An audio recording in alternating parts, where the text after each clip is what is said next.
Welcome, GPP. Good evening, Dr. Nyanti. Thank you. Yes, you can meditate whilst you're waiting. We're most probably going to start with you because the guy from the ILO, they are running late. There is President Biden in Geneva. So apparently a number of roads have been closed. So because of that, they think it might take him 15 minutes longer to join in. So once we've welcomed people, then we will then ask you to actually then, you know. Okay. Yeah. All right. That's fine. Thank you. So you can liaise with your support. I need to see her so that I can enable her. She says she hasn't received the link. I've sent it to her. I've sent it to her. Okay, okay, let me. Good evening, Prof. Hi, Dr. Nyati, how are you? All right, so some of us are not blessed with a background of a mountain. So it's the nature of what technology can do for you. Yes, I'm in envy now. I'm just really concerned that I'm looking at the wrong camera. Yes, I can see your side. I'm seeing your right side, not straight. Yeah, I hope this is not going to be devil. Can we just test it, because I'm sure. See now, what you just done. Now you are like looking at it straight to us, so like that. Okay, can I just test this? My screen to see if it will show my slides. Yeah. I will look at this. All right. I'll make you a co-host so that you can then be able to share the screen. Okay. All right. And I take it you're seeing me now. Are you seeing me? I can see you now, Prof. Yes. Do I need to lift my video a little bit? Do I need to lift my camera? Yeah, I think so. Let me try and do that. This is now gone back. Let me just see if it will allow me to change the camera that I'm using. All right.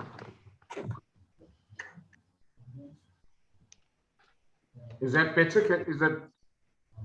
Yes, that's much better, Prof. Okay, great stuff. I just want to see. Can I share now? You can try to share. I've made you a co-host, so you should be able to share. Yes. Is that sharing now? Yes, yes. Okay, great stuff. Then I'll stop the sharing now. All right. Thank you, Prof.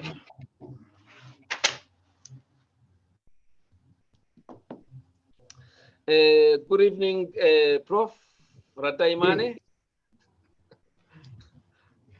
Good evening, sir. How are you? All right, and how are you? Yeah. You're good. Yes, sir. Thank you. All right. No, just a minute away from starting. Hi, Professor Rataimane. How are you? Very well, and then you. Good, man. Can't complain. Thank you.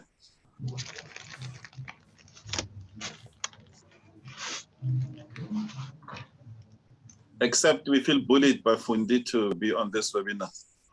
I'm saying nothing. A bit unfair, you know.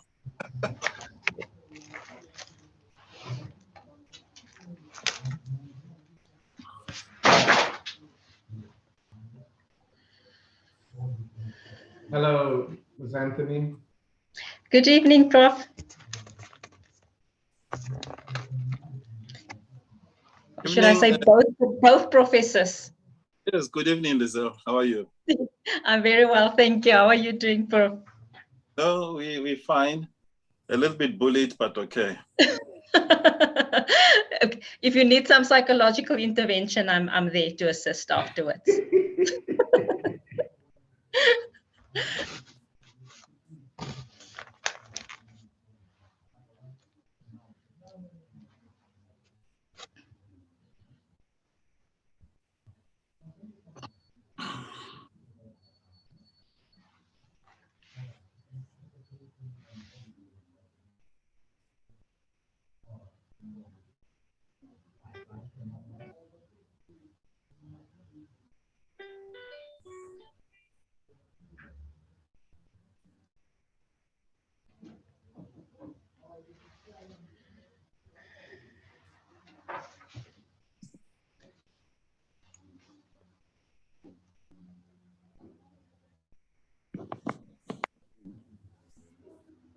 right, it's 6 o'clock. I think we can try and go.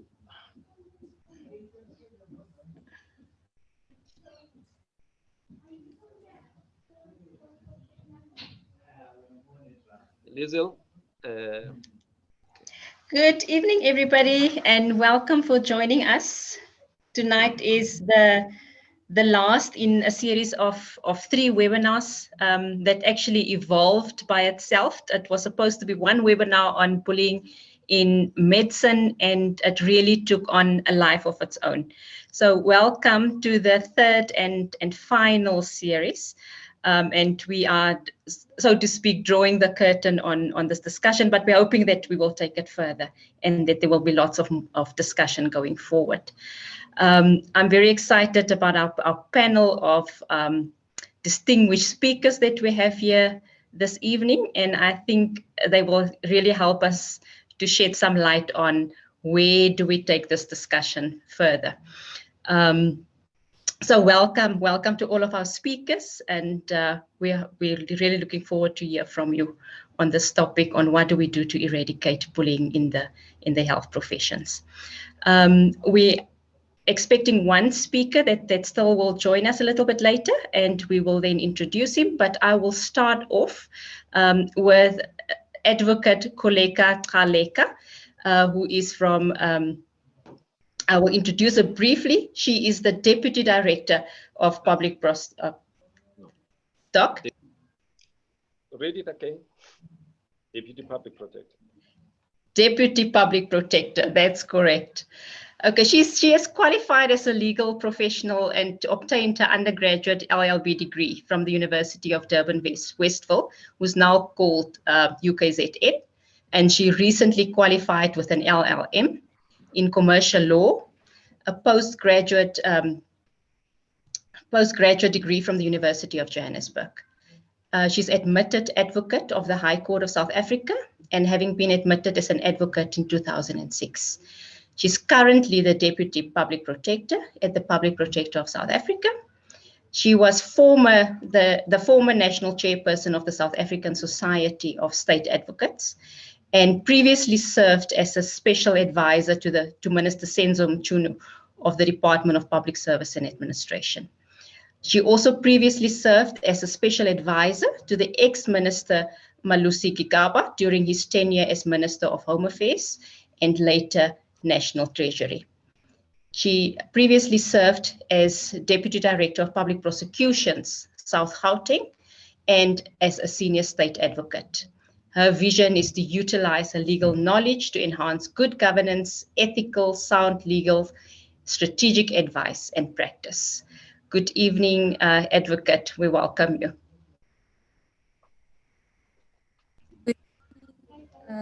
Ms. Anthony. Good evening, Dr. Nyanti. Good evening, Dr. Miller, Professor Ratiamani, and Professor Green-Thompson. And a very good evening to the viewers and listeners of this program this evening. Thank you so much, and thank you for affording the Office of the Public Protector of South Africa an opportunity to share on this so very important topic. You know, just before I joined in this evening, I actually received an email from an anonymous person, and I would just like to share it so that those within the medical sector do not feel like they are the only ones who are affected by this concept of bullying within the academic and work sectors. Anonymous states that DPP, I'm actually excited that you are participating and also standing against bullying in the workplace.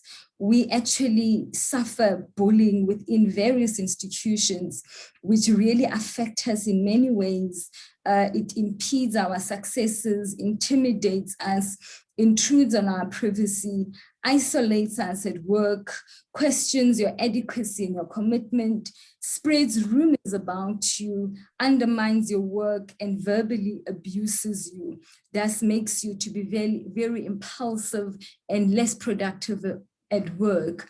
So this is from somebody who is outside the health sector. So in various sectors, indeed, there are bullying, various forms of bullying that are taking place. And I am happy that at least today, we are trying to look around solutions on this particular concept. Let me just begin to introduce our office. We are established in terms of section 181(1)(a) of the Constitution to actually strengthen constitutional democracy. We have the powers as regulated by national legislation to investigate any conduct in state affairs. And I think this is the important concept when it comes to our mandate, or in the public administration, in any sphere of government that is alleged or suspected to be improper or to result in any impropriety or prejudice, to report on that conduct and to take appropriate remedial action. And let me just also not fall short of mentioning that our remedial action has been found to be binding. Therefore, once we've taken remedial action, the institution against whom we have made the remedial action has to implement it or send it on review to a court of law. So they do not have the option of simply ignoring it. And this becomes the importance of our institution in the several decisions that we are able to take. We are obviously governed by the Public Protector Act, which gives us and expands on the powers that have been stipulated in the Constitution. We work through a number of legislations, and I think the most important legislation, and that we specifically can also look at for the purposes of today's topic, is the Protected Disclosures Act of the year 2000, under which it requires the public protector must shield public sector whistleblowers from suffering occupation detriment over their good deeds of lifting the lid on wrongdoing, amongst several other pieces of legislations. Sorry, Deputy Public Protector, we'd just like to ask you if you can just make it a slideshow. I think some of our viewers are having difficulty seeing because of the font size. So if you can just press F5 or the slideshow button so that it comes out a bit visible for the other people. Thank you. Okay, I'll just 1 moment. I'll try and do that.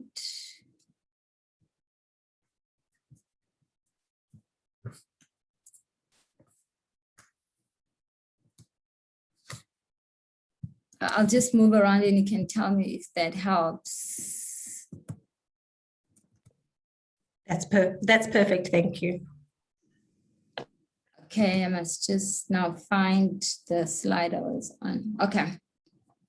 Now it is through this piece of legislation and together with the Public Protector Act over the years through which, as the Office of the Public Protector, we have tackled numerous issues relating to complaints being received on alleged workplace or academic bullying. The complaints would not necessarily refer to the word of bullying, but the actions would have been, or the inactions that would have been described in the complaint would lead us to draw this particular inference. Now, we recently have the draft code of good practice on the prevention and elimination of violence and harassment, which has been published by the Department of Employment and Labor, which actually defines bullying as unwanted conduct in the workplace, which is persistent or a single incident, which is serious and insults, demeans, humiliates, lowers self-esteem, or self-confidence, or creates a hostile or intimidating environment, or is calculated to induce by submission or by actual or threatened adverse consequences, which includes the abuse of coercive power by either an individual or a group of individuals in the internal or external workplace by an external client. I'm going to skip the slide on the workplace violence. I think this platform has dealt at length with that particular concept, as well as the figures involved in respect of the issues of bullying within the workplace in the health sector. It is, however, an issue that is receiving wide attention, even globally, as it seems. Now, how do we deal with these kind of issues as the public protector, and what have been our observations? Look, recently, when COVID started, we embarked on an own initiative investigation into the public healthcare facilities across the country. And we have made several observations, and I'll also just briefly deal with the impact of those of the observations that we have made. For example, the issue of the inadequate or poor quality of PPEs that the workers reported to have been receiving, and they could not voice out their dissatisfaction and grievances in this regard because the atmosphere did not allow them. They had to wear and work with what they have, even though they believed that it was substandard, because they were not allowed to complain, as they were being intimidated by management and being threatened with suspensions from duty and possible disciplinary action over anyone who dared to challenge the management. And this is also applied to several other decisions which would have been taken. And I would also just want to highlight that some of the hospitals, when we arrived, management did not allow staff to interact with us. We had to insist for staff in the union to interact with us so that they can voice out the conditions. So that is also just a form of showing the kind of suppression that there is within the field. And they're also subjected to poor and at times intolerable working conditions in instances where management refuses to give staff who tested positive special leave. There had to be an argument on the kind of leave that is being given, whether it's normal sick leave or special leave, because of the condition of the illness. We also have an ongoing initiative into higher education landscape in South Africa, where we've interacted with students, we've interacted with academics, we've interacted with the Department of Higher Education, NFCs, and what we could pick up from our roadshows in respect of these issues, including complaints which have been submitted by students, and this is the academic sector which I'm referring to. It's allegations of sexual harassment against university officials, which were concealed, investigated, and nothing had ever been done in respect of these issues. Even the management of the NFCS fund, when students and the SAHRCs speak against these, we've found that in many institutions, they have been suspended. And this is the same of what we have observed when we were doing the hospital visits, union members being suspended because of voicing out their dissatisfaction.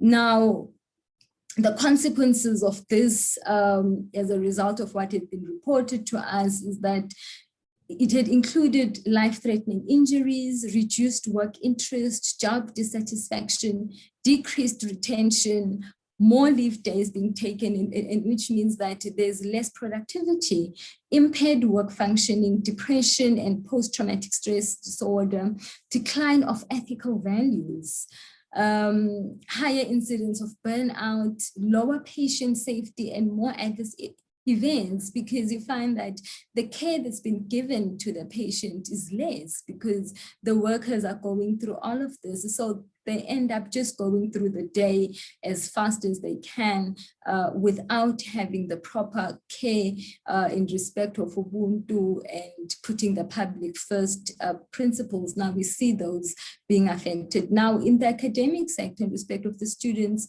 it has also been reported that you find some students committing suicide and some dropping out of their academics and some not performing accordingly, and some being expelled from school or suspended, and it affects the quality of their studies. Now, such practices, as mentioned, have a high detriment impact on the level of productivity of the workers and the level of service that victimized employees are able to deliver. Now, this is where it really hits onto our mandate, is that it then affects service delivery.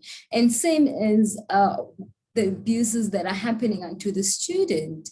Now, government NFCs, for instance, institutions of higher learning, which are regulated by statute, hence we have jurisdiction over them, have got a responsibility to deliver a service to the students.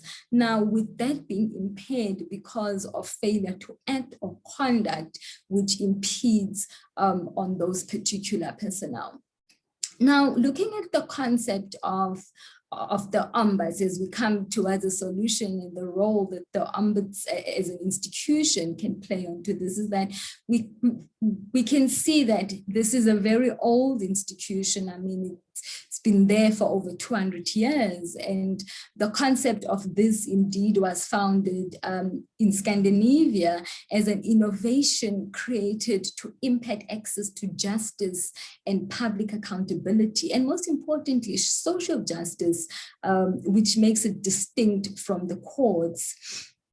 Now, this was to provide quick and easy access to justice for the ordinary man and woman on the street while exacting accountability on public officials as an addition to traditional checks and balances, such as I've mentioned, the courts, the legislature, and the executive.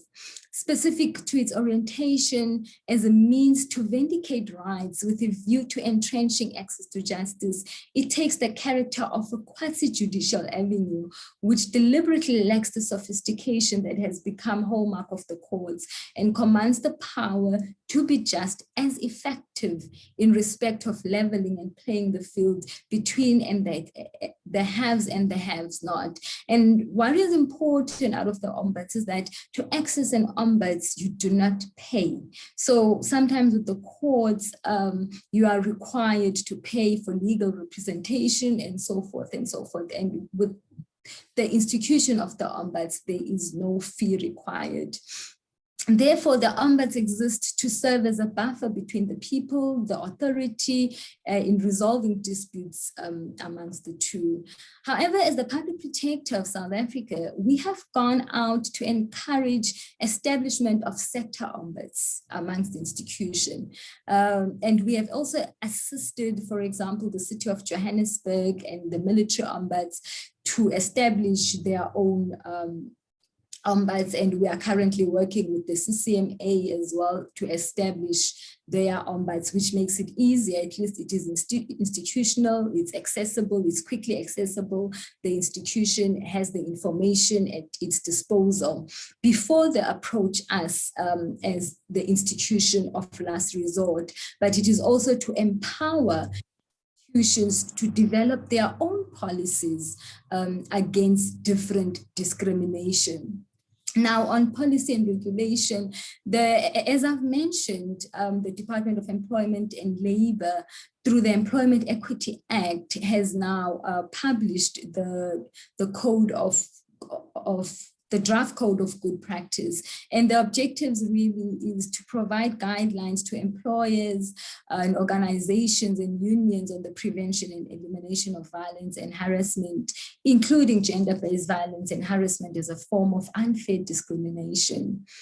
Guide human resource policies and practices related to violence and harassment, including gender-based violence, harassment, and equity, dignity, health, and safety, and non-discrimination of any form within the workplace.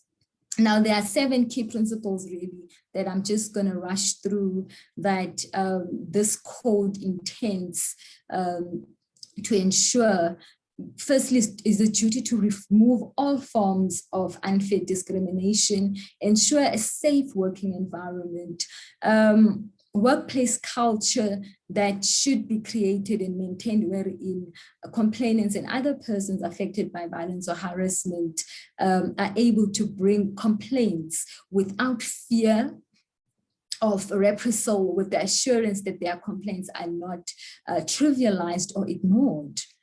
Proactive responses from the employer to ensure that they are able to effectively deal with these complaints, and that all employers, employees, trade unions have the role to play in contributing towards creating and maintaining appropriate working conditions, and also third-party protection in this respect, and that appropriate action needs to be taken. Once a report is made, appropriate action needs to be taken.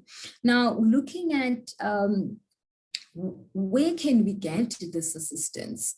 For instance, looking at the mandate of the health ombudsman, which can be looked at as such mechanism, especially specifically to the healthcare sector.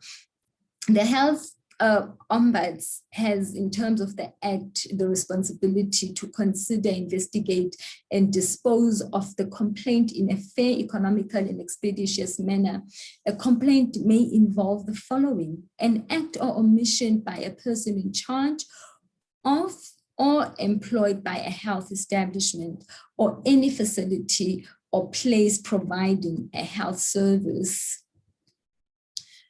I just want to deal with universal pieces of legislation, or rather interventions. For example, we've got the African Ombudsman and Mediations Association, called IOMA, which is currently chaired or presided over by the Public Protector of the Republic of South Africa.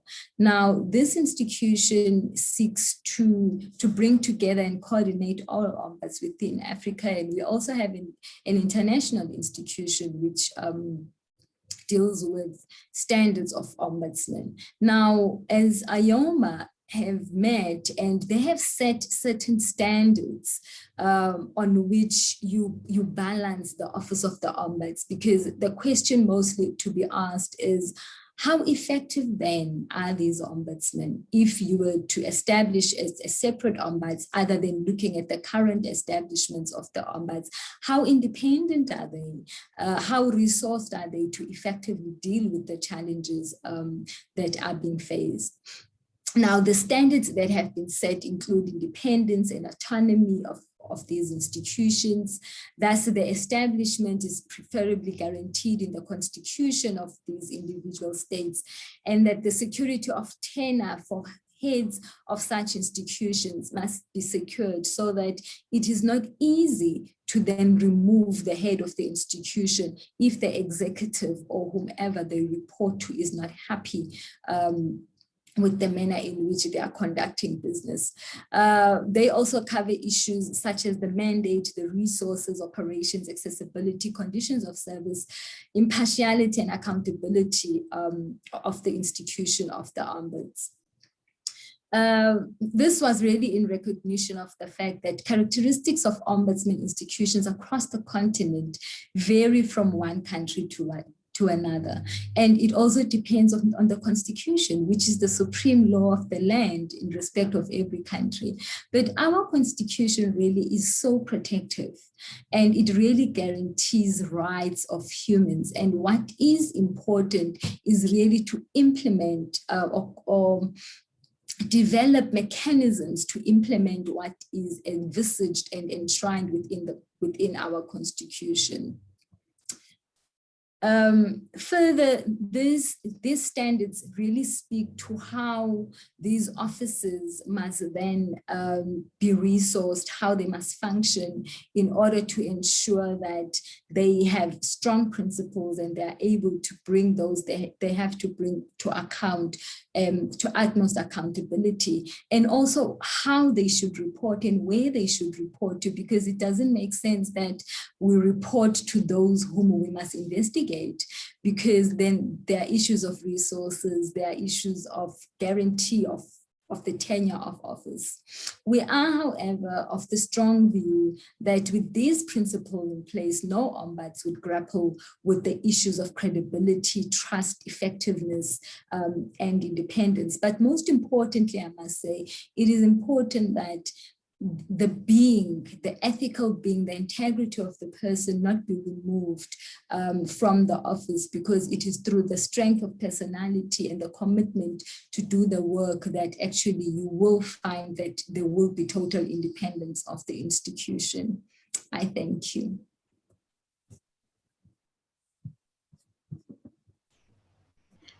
Thank you so much, Advocate Kgaleka. A very, very, very informative presentation, and I'm sure there will be lots of questions coming through for you.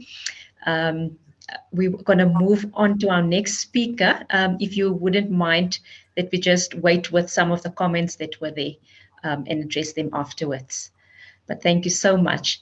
Our next speaker is Professor Mthunzi Mthwaba.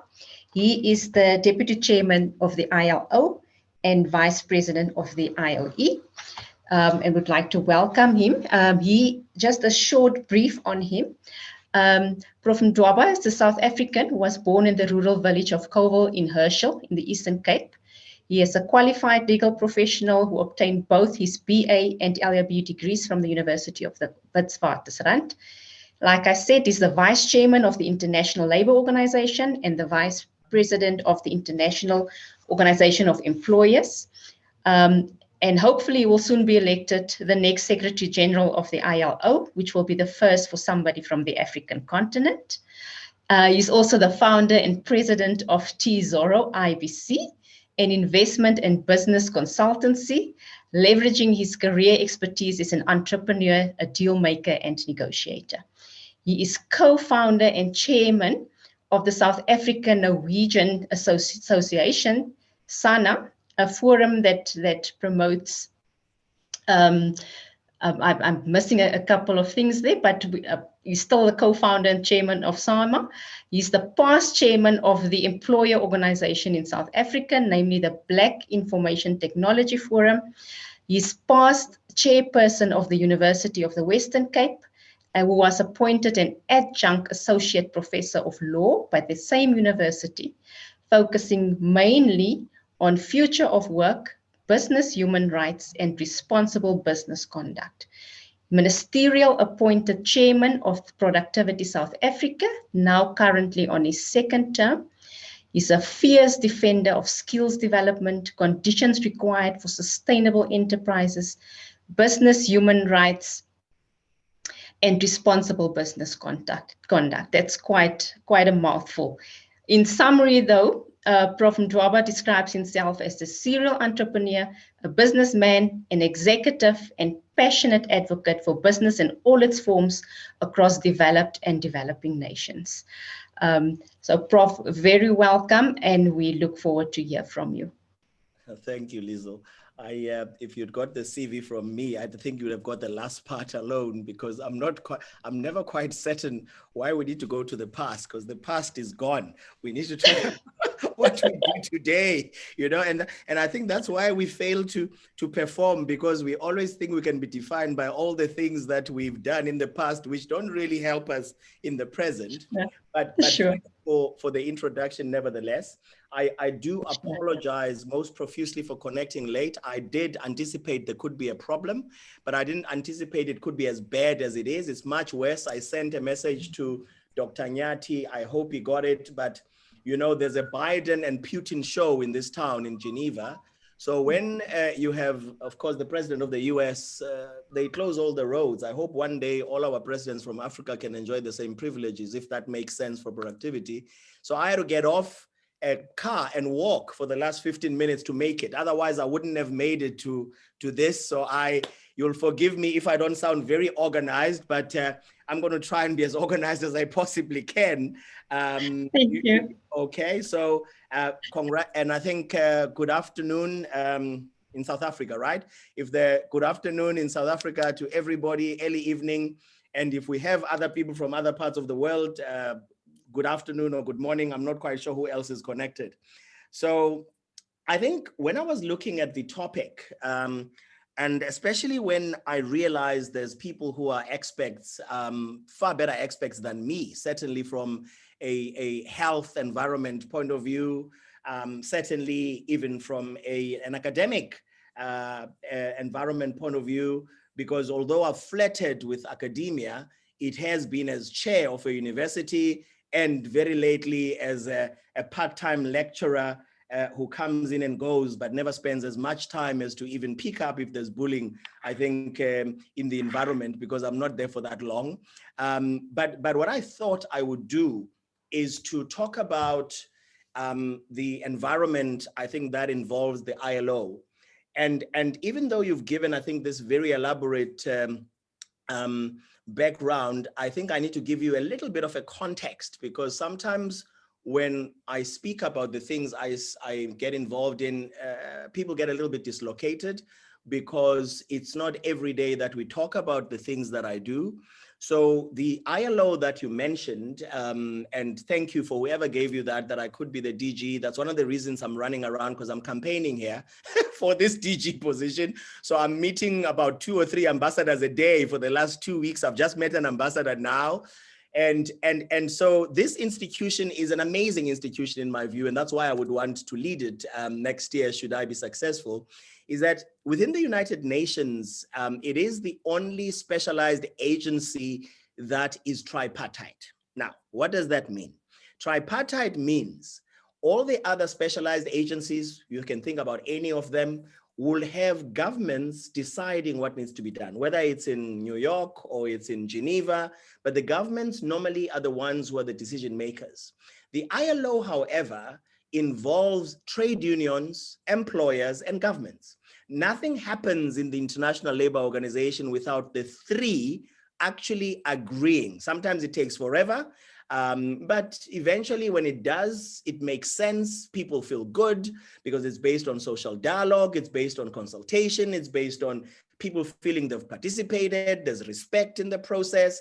And really what it is about decent work and dignity. Ultimately, if you were to reduce it to everything, it's about having good work, being employed, and dignity that goes with it. Now, my role, which ends, by the way, in the next week, very interestingly, is that I'm the vice president of the International Organization of Employers, and therefore the vice chairman of the ILO, and then the officer of the governing body of the ILO. Now, the IOE itself is an international organization of employers made up of about 155, 156 business organizations. In South Africa, it would be BUSA, Business Unity South Africa is the member, but every part of the world has these members in the IOE in 150 countries. So in essence, when we do speak, we speak for over 50 million companies in the world, okay? So those are the people we represent, and over 400 million workers as well. Those are the people we represent. What is the importance of this? The importance of this, again, very simplified, is that anything you can think about that happens in the world of work came from the ILO. You can think about anything right now. You can think about, now I'm moving outside just the health sector. I'm going into the workplace. The workplace, of course, is an interesting concept right now during the COVID and beyond, and the future of work, because the workplace now is where I'm sitting talking to you. That's a workplace. So we're not going to get into those technicalities. We're simply going to go into the workplace as we all understand it, right? So whether you talk about issues of a minimum wage, for example, where South Africa was busy with this for a number of years, and recently, I think in the last year, the deliberations were concluded in NEDLAC, which is also based on a tripartite format in Rosebank. That is Convention 131 of the ILO. Convention 131 of the ILO would tell you how to set up a minimum wage dispensation for everyone throughout the world, paying particular attention to the peculiarities of your own country, okay? Now, if you think about freedom of expression or freedom of association, whether a union can doi or not, for those who are South African who understand what doi means and protest and what have you. That in itself is Convention 87 of the ILO. So all of these come from the ILO. So when we talk about occupational safety and health, that is Convention 155 of the ILO, and there's many other ancillary conventions and recommendations to this. And recently, we had two very important pieces of conventions and declarations that I must mention now for this conversation that we are busy with. So in 2019, the ILO celebrated 100 years. And when the ILO was celebrating 100 years, we had what is called a centenary declaration. A centenary declaration is based on all the declarations that all of us, well, I must speak for myself. I was in Bantu education. I don't know if other people, who had better education than mine would have probably unpacked the different declarations. So when you talk about the Philadelphia Declaration, or you talk about the fundamental principles and rights at work, you talk about the human rights declarations, all of these things are decided on platforms like the ILO. So we had one on the future of work in 2019, how we must all behave in the future that we never knew was going to be interrupted rather rudely by the COVID, okay? But we were planning for this and coming with some kind of a blueprint for how do countries actually operate? Because you must remember that all of these conventions that I've mentioned and all the recommendations that would go with them, those would go, for example, to South Africa. Parliament would deliberate on these, and then Parliament would decide whether they like that convention or not. And if they do, they would then ratify the convention. And having ratified the convention, they would then come up with a piece of legislation. Then you have people like Advocate Kollega who are then going to now work with this law, right? But where it comes from the ILO, right? And then you have a situation where in the same year, we had an amazing convention called Convention 190, which is on violence and harassment. Now, violence and harassment is the one that brings us squarely within this conversation that we are having. And when we were talking about violence and harassment, there were all kinds of issues. And we had a lot of debates about whether bullying is supposed to be defined separately or not, whether violence should be defined separately from harassment, whether harassment should be defined separately or should include violence and whatever, and all those. These will be matters that will be debated nationally by all the member states of the ILO. We have 187 member states, of which South Africa is one of them, okay? So these member states, then when they go home, they deliberate on these matters. Now, I came late, so I assume somebody would have defined what workplace bullying is, but at the risk of boring other people, I'm going to repeat it because I think it places squarely within how I want to proceed. So workplace bullying would be defined as repeated and unreasonable behavior directed towards normally an employee or group of employees or whoever is involved in the workplace and creates a risk to health and safety, right? And things like oral or physical abuse, online harassment, which sometimes extends beyond the working place, beyond the working environment. If you receive a text, you receive an email, outside working hours, it's still an extension of the workplace. So if you were to ratify violence and harassment in your country, which South Africa, by the way, is working on feverishly, I can tell you that South Africa is busy ratifying and finalizing how it's going to be reflected in law, then by all means, workplace bullying would be seen as part of this dispensation.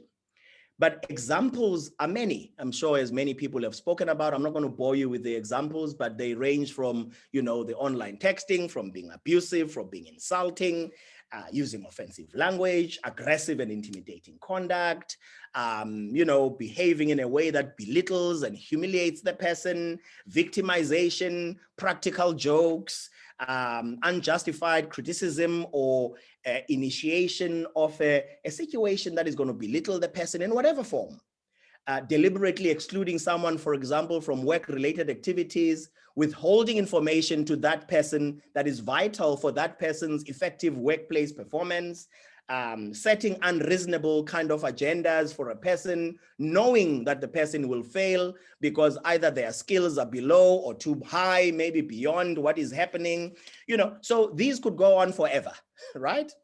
But because we have lawyers amongst us, and it's not my role to talk about the nitty-gritties and the technical aspects of this, for me, the only way that things work, even in the ILO, I tell them every day, and some countries get very upset. And I said to them, we work with standards in the ILO. Everything is a standard.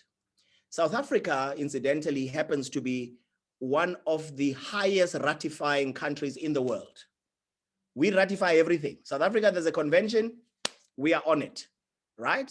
We love collecting these. And it's because I think of our background with the struggle, with the trade union movement, protection, which is excellent. Now, at the same time, it was mentioned when you introduced me that I'm also involved with human rights and responsible business conduct. So other than working with these 187 member states in the ILO, right, and all their social partners, the trade unions and the business people all over the world, in the United Nations proper, I also have been chairing all the employers of the world in all matters to do with business, human rights, and responsible business conduct. And I mention this because all of these dovetail and work well together. But whichever way you approach this beast, this bullying we are talking about, whatever laws you may talk about, how many, irrespective as to how many conventions you may ratify, ultimately the only thing that works is monitoring and implementing all the things we talk about. Because it's lovely that we talk about policies, we talk about laws, we talk about the ombudsman, as Advocate Kollega was talking when I switched on. All these things are great. And in fact, you'll find South Africa has some of the best laws anywhere in the world, by the way. So do other countries in varying degrees, of course. I mean, the countries I deal with in Latin America, countries I deal with in Europe, countries I deal with in North America, and so on and so on. But you find that the monitoring, there's a big distance between the rhetoric of how things must be done and the reality of getting things done. And this is where we fail people, right? And South Africa is one of the best examples of failure of implementation. We're not good at it. We are not good at it at all, right? So if you look at the environment, for example, of occupational safety and health. So yes, one of our biggest deficiencies as a country, because each country also has something called a DWCP, which stands for Decent Work Country Program. So in terms of our Decent Work Country Program, South Africa has a huge deficiency in the area of inspectorate, okay? The people who are supposed to inspect the workplace, the people who are supposed to give guidance, not necessarily punish. And there's a big thing as well. This could be a topic on its own if I were to get into it now, and I'm going to avoid getting into that. But when you look at the mix that inspectorate is supposed to work on, it's a nice mix between the stick and the carrot, right? The carrot involves guidance, involves education. Then when all else fails, then there must be a stick. The law comes in to come and deal with you and sort you out, right? And this is very important. But when you have a high deficiency such as we have in our country, no one ever does any inspectorate. In fairness to the country, during the years of fees must fall, they did allocate quite a big sum of money so that they could train quite a number of inspectors for all sectors, including the health sector in South Africa. But unfortunately, all monies were redirected by the then President Zuma to all matters fees must fall. So that was put on the side. And now here is unfortunately the problem. The problem is that most countries talk a big talk about the importance of people. Most people in business talk a big talk about the importance of people, how people-centered we must be, how we must adhere to humanity, how we must adhere to Ubuntu, and all those lovely things that all of us like to say, how we must all be inclusive in the things we do, whatever nice English language you use, right? But the problem is that the people who look after people, the custodians of people, in this case, for example, who's the custodian of people in the workplace? in any country, the custodian of people in the workplace is the Minister of Labor and Employment. That's the custodian. Yes, you can talk to the Minister of Health, you can talk to the Minister of Finance, you can talk to the Minister of Trade, you can talk to all these ministers. But ultimately, the only person who can come up with a framework and a way of ensuring that people are okay is the Minister of Employment and Labor. But here's another problem. The Ministers of Employment and Labor are not the most important ministers anywhere in the world. And when I say this to these ministers, they freak out, they panic. You know, I mean, before the COVID, I was traveling about 30 countries a year, you know, talking and making these addresses and trying to explain to people how to best look after people, the policy frameworks, how you do it, how you implement it. But the same thing happens in companies, if you think about it. If you just pause for a second, company boards have chief technology officers on them, have chief commercial officers on them, have chief everything on them. Not many that are chief people officers, not many that are responsible for the human capital development of people. They get invited to the board to give a little explanation and then leave, okay? They come and present something as invitees of the board and then they are gone. Now, unfortunately, the whole world is run in this very structurally flawed and very hypocritical kind of framework. The same thing happens in governments. And you'll be told that a company is not doing well or a department is not doing well. What happens first? People get retrenched, you know, or anything to do with people is where you go cut costs. So when you talk about issues like the Centenary Declaration I spoke about earlier, the one that is on the future of work that we did in 2019, you find that in it is this very aspirational view that it shall be. And if the listeners have an opportunity, go have a look at the Centenary Declaration. It's about a page and a half, okay? And you'll see that what it does is it cites all these declarations first and so on. The same thing with Convention 190 for violence and harassment. It cites all these declarations and it cites, you know, the Philadelphia Declaration and so on. But having talked a good talk in it, we also have a resolution that is part of the Centenary Declaration on occupational safety and health. Now, an interesting thing happened during this campaign that I'm doing here, talking to all these ambassadors, because, you know, some of them are friends, some of them are grilling me because they want to show weaknesses. But there was a very important question that was asked by one of the ambassadors. I'm going to share it with you now. The ambassador said to me, so if you were to negotiate the Centenary Declaration again in 2021, would you negotiate the same way that you negotiated in 2019? And I hadn't thought about this question before until then. And for me, it's a very insightful question because my kids prior to the COVID had been telling me a lot about mental health, for example. And they were trying to teach me how our generation is not very sensitive and patient with issues of mental health. We don't even understand it well enough. Because our parents used to just tell us, please just toughen up, please just get over it. Toughen up or you get a beating or you get something, but you know, you must get over it very quickly. So the tendency by all of us is to sort of see it as a weakness. When somebody says they've got a mental health issue, it's perceived very incorrectly as a weakness, which for me is a conundrum because if you've got flu, everybody understands. You've got stomach ache, everybody understands. But as soon as you have something in the head, no, there's a problem, right?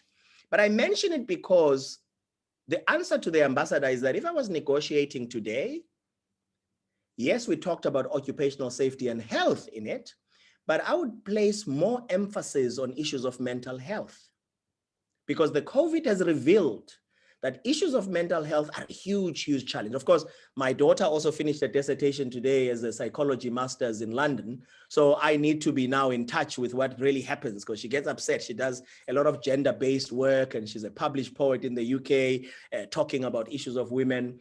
But the issues for me is that gratefully to her and to my kids, I'm acutely aware now of mental health. And this topic we're talking about today, bullying, affects mental health. It goes right into mental health issues. Because when somebody gives you the kind of manipulative bullying tactics that I described as being the different kinds, whether it is being abusive, whether it's a text you receive at home or an email you get, or they deprive you of a position because, you know, you would not do the things they want to do as men. Perhaps he wanted to have engaged you in other ways that are, you know, extra to work just because he's decided. These are issues of bullying. And so mental health becomes absolutely critical. And so the way, though, for me, as I round up, because I think I had 15 or 20 minutes and I'm almost finishing it now, Liesl, if I haven't finished it. So the issue for me is that, yes, we can have a framework for policy, we can have a framework for all these things. But a very big part of it for me is that we need to find a way of being educational and being proactive. Because the laws in themselves, particularly with the deficiencies we have and the infrastructure and resource challenges that we have all over the world, we're going to struggle to catch all the bad people.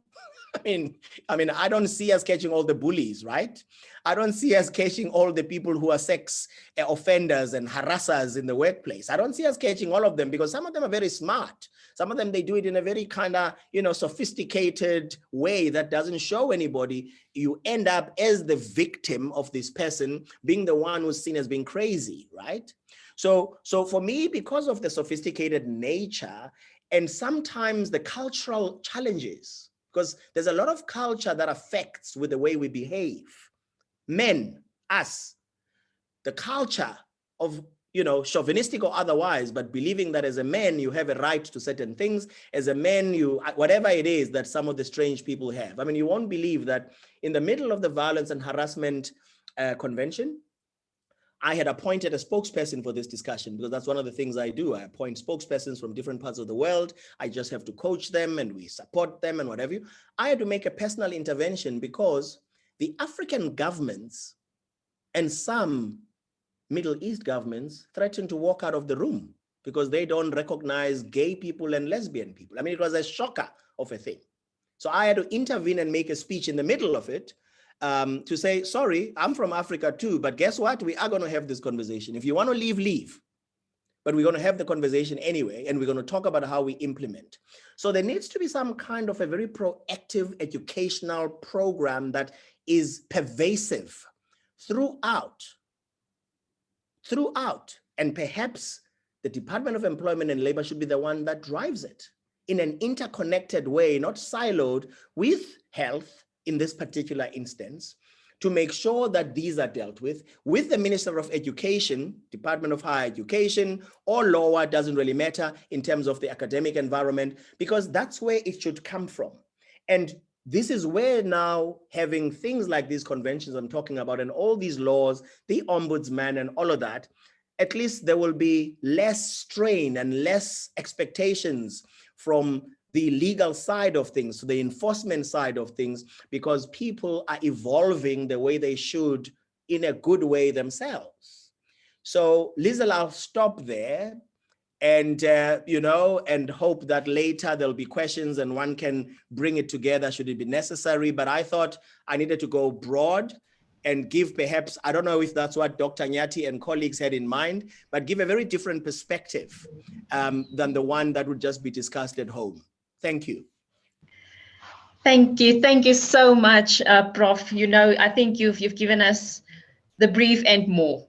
And I think it's been really, really insightful listening to you and getting all of your insights on this topic. You know, interesting, one of the things that you mentioned was a question that was asked in the previous webinar on harassment, bullying. Shouldn't we just call it abuse? Why do we call it bullying? And it's exactly what you're talking about, you know. So I think you were the ideal person, and I hope the person that asked the question is tuning in today to hear that there's actually, you know, progress being made to address that going forward. I just wanted to find out, will you be staying with us until the remainder of the session, or will you be leaving soon? My original plan was not to stay because my campaign team wants me to brief me on what is happening right now in the hotel. But because I was late, I owe you. So I've sent them a message that I will run late. So I'll stay and listen to other colleagues and see how long I can stretch being here, perhaps till even the end. Okay, all right. Will you give us a heads up? I think Absolutely. And there's just one comment that I wanted to share with you. And it's just, we truly wish Prof well in his race for the ILO position. We are proud of you, son of the soil. That's the one comment that came through. Thank you so much. Except it's not IOL, it's ILO, because it's always confused with the well-known IOL. The IOL is much better known than us, so I understand. Yes. True. Thank you. I'll stay. I'll stay. Okay. Thank you so much. Dr. Mila, I'm handing over to you. Thank you so much, Liesl. Hello to the panelists and hello to everybody. You know, I'm more excited in this webinar because, you know, we're getting solutions. I think the first two webinars were a bit frustrating because people were offloading, you know, their heftiness. And I recall one story of a lady who typed in that, you know, she has had a workplace bullying instance, and she reported it. This was back in 2014, was promised that the perpetrator was going to go for anger management, but nothing has happened. And this is 2021. And every day she has to see this person that has been constantly bullying her, and to a point where she has been depressed, her marriage is not going well, and even just her kids are just not in the right mental space. So I really hope that person is on here and has taken the great initiatives and also the stuff that's coming up. And yeah, thank you so much. We've just also posted that declaration that Prof. Twinze was speaking about. If you can just click on the link below, Prof, you'll indicate if that's the correct one, but I think that's the one that you could find online. So I'm going on swiftly to our next speaker, or Prof. Solomon. Prof, are you still with us? I can't see his face, but Prof. Solomon, known as Soli Rataimanin, is a qualified and very experienced specialist psychiatrist. He currently holds the chair of the Medical and Dental Board of the Health Professions Council of South Africa from 2020 till 2025, his 5-year term. He's a past chair of the Ministerial Advisory Committee on Health, which was from 2015 to 2020. He's a previous Secretary General for the World Association of Psychological Rehabilitation from 2014 till 2020. He's got previous World Psychiatry Organization previous World Psychiatric Association board member, and a representative of Zone 14 for the WPA, and a previous chair for the WPA section on conflict management and conflict resolution. So all the stuff that, you know, the stuff that angers people, he knows exactly how to resolve conflict. He's a previous board member of the International Council on Alcohol and Addictions, ICAA, previously appointed as a deputy chair of the Medical Research Council of South Africa. This was in 2007 to 2010. Previously served as a deputy chair and the chair for the Central Drug Authority for South Africa from 1995 up to 2005, and a previous head of department for the Department of Psychiatry at Sefako Makgatho Health Sciences University, and also the Dr. George Mokari Academic Hospital from 2003 till 2019. Before then, he was the head of psychiatry at the University of the Free State from 1998 to 2003. So we can just understand that he brings a wealth of knowledge, especially with stuff within mental health. And Prof, I'm handing over to you. Thank you so much for joining us this evening. Thank you very much. And I'd like to thank the two previous speakers for their contribution. We're dealing with a very complex topic. I'm bringing in a perspective from the Health Professions Council of South Africa. And as I did in the previous webinar, I have to first start off by indicating that the Health Professions Council of South Africa does not really have a perspective on academic bullying. However, it addresses misconduct, either by trainees or by trainers. And I think that's a very important issue because HPCSA is a regulator. It is involved in the accreditation of the training platforms, but does not necessarily impose certain demands on universities to do things in a particular way. But just going back to the basics, there are some key elements to the definition of bullying. One of the issues that is repeatedly stated is that this has to do with the power relations between the supervisor and the supervisee, or the trainer and the trainee. And it's also seen as an abuse of power, particularly by the trainer, supervisor, or the teacher. And this is based on the fact that sometimes decisions are made unilaterally, or decisions are not made at all. And I'll come back to what I mean by decisions not being made at all. In some cases, you find that the supervisee is asked to pursue research interests of the supervisor. For instance, if the supervisor says to you, look, your topic is irrelevant, it's not going to contribute to what you want to achieve as a department, but this does not allow you to exercise academic freedom, making a choice that best suits your interests and so on. Most probably the ideal situation is for the supervisor to open up and listen to you, and then give you comments on why that topic may not be suitable for what you're doing, instead of just criticizing it without proper analysis. I think the other important issue in the understanding of academic bullying, or bullying, particularly in the workplace generally, is lack of institutional support. For instance, HPCSA looks after trainees, registrars, and medical students, basically who are supervised under the jurisdiction of the HPCSA, but are also under the jurisdiction of the National Department of Health. Now, for instance, the salaries of the registrars are generally paid by the Department of Health, but the academic progress of the registrars is supervised by the university. So there is a sense in which the two institutions must agree on how they will take care of the interests of the trainee, that is a registrar.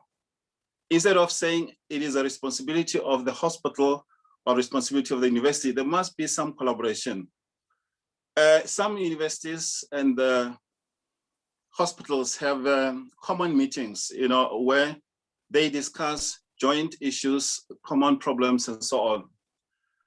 There are various types of bullying. As I pointed out, that we have issues that have to do with the poor guidance to the trainees, insisting on determining the research direction of the students, or ignoring the efforts by the trainee for self-development. Some trainers do not encourage candidates to do better. Even when the candidate or trainee is doing his or her best, they don't indicate that they appreciate the effort that the candidate has done. They only wait for negatives and pounce on the negatives to the extent that the candidate becomes discouraged. There are other issues have to do with openly criticizing students or trainees without offering alternatives, and usually doing this in public, in front of friends, colleagues, and so on. That is very demeaning, that is very stigmatizing, and it also can lead to some of the effects that Professor Mtunzi talked about: depression, anxiety, in fact, losing interest in what you're studying and wanting to move to another specialty. I think it's important to also note that trainees can also bully teachers or their trainers or their supervisors. I'm raising this issue so that we should not look at bullying only unidirectionally. It is a bidirectional issue. In some cases, trainees make certain demands that push the trainers or the supervisors into a corner. For instance, demanding that the supervisor must help with ABC so that they can pass quickly. And at times the supervisor says, but I'm here to guide you, to train you. You have to search for the information. And when the supervisor refuses to do the spade work for the trainee goes to complain somewhere to say, my supervisor is refusing to give me guidance. I think it's important to do that. But secondly, this bidirectional approach should include understanding of the personality of the bully. Some time back, we looked at teachers who mete out corporal punishment on a regular basis to students.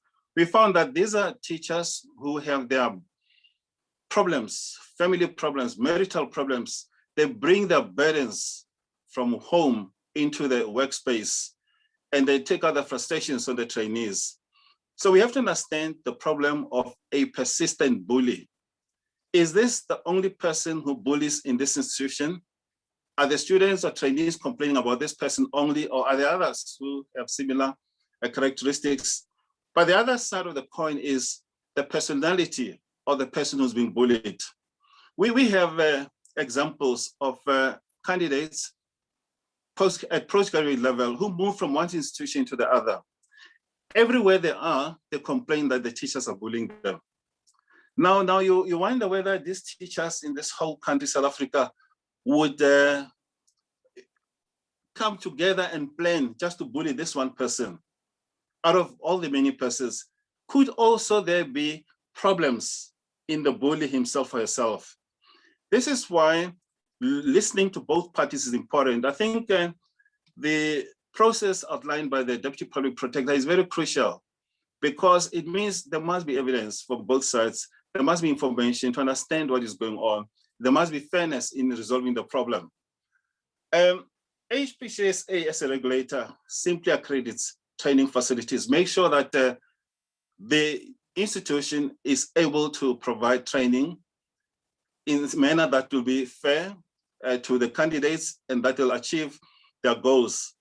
But there's currently no obligation for inclusion of processes that address academic bullying, except that the HPCSA will address misconduct as reported by the supervisee or the trainee. And I'll come back to where they complained and how those complaints are dealt with. HPCSA expects training platforms to have mechanisms of conflict resolution, particularly where trainees' progress could be hampered by subtle academic bullying from their teachers, supervisor, or trainer. I do know very well, for instance, Professor Green Thompson was my dean at the SMU, and he knows that every 3 months we have to submit reports, progress reports on our registrars. These must be signed. You must say whether your register is progressing or not, and if not, you must indicate why. And so the dean's office then can take that matter forward. But that same report you submit to the hospital CEO, so that they know that you are trying your best, but the trainee is not responding or does not want to execute what he's guided to do. And this is important in any training situation, and I think it's happening at all the universities in South Africa.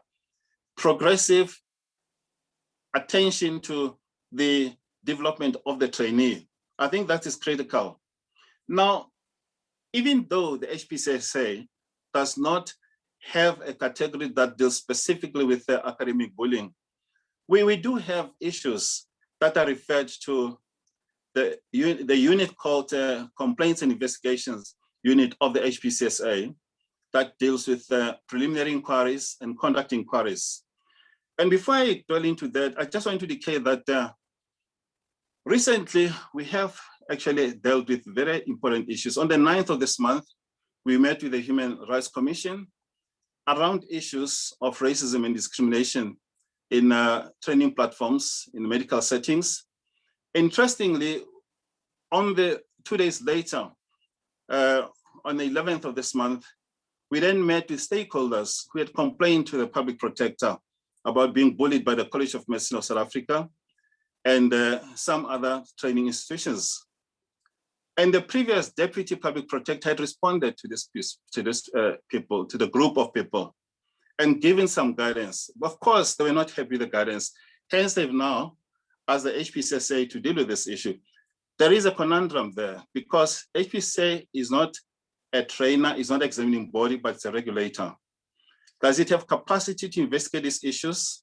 So the engagement will therefore be with the Human Rights Commission, and most probably it will go back also to some degree to the Public Protector's Office, just to indicate that we are now beginning to grapple with this. And I pointed out that we are in the process of working through a committee, which is called Medical Education, Training and Registration Committee, to develop guidelines of what we think is academic bullying, because it's not in our regulations.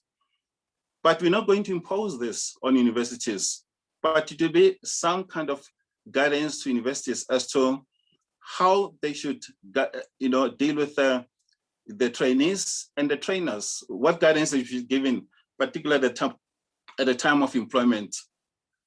I think it's important to note that some of the matters that are referred include refusal to provide academic support to the trainees, refusal to guide in choice of research topic, not agreeing to appointments. I mean, there are registrars who complain that they have tried to make an appointment with a supervisor, head of department. He's never available. But then there's usually a reason why the supervisor is not available. And it's never given out very outrightly. It's a very subtle bullying technique. But it's also important that the trainers should not go about calling trainees dumb, stupid, or harassing them in other ways, particularly in public. Deliberately undermarking students because they do not do things outside the scope of work. For instance, there are trainers who would want students to make tea for them, to go to the shops for them and so on. And when they refuse, that creates a problem. That is obvious, overt bullying by the trainer. And that tends to affect the trainee because he or she is aware that if I don't do A, B, and C for my head of department of my trainer supervisor, most probably I won't get the best mark or I will not get the best support.